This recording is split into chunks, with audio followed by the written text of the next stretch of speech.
Welcome to the Startup Espresso.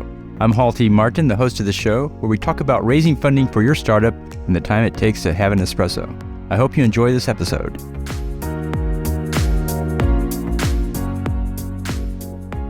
Hello, this is Hall T. Martin with the Startup Funding Espresso, your daily shot of startup funding and investing.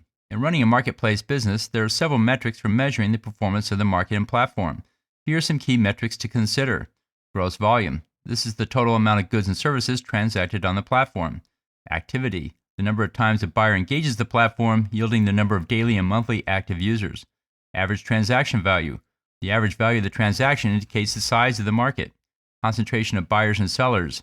This measures the percent of business that comes from the top 5, 10, or 20 buyers or suppliers on the platform, highlighting overconcentration. Cost of acquisition of suppliers and buyers.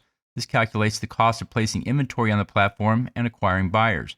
Lifetime value of buyer. This estimates the value of purchases over the lifetime of the buyer on the platform. Multi-tenanting. This calculates the number of sellers and buyers who are also on other platforms.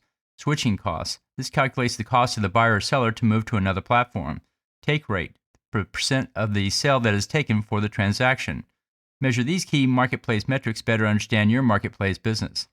Thank you for joining us for the Startup Funding Espresso, where we help startups and investors connect for funding.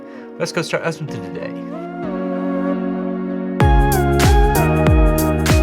Hall T. Martin is the director of Investor Connect, which is a 501c3 nonprofit dedicated to the education of investors for early stage funding.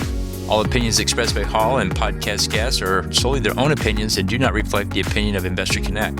This podcast is for informational purposes only and should not be relied upon as a basis for investment decisions.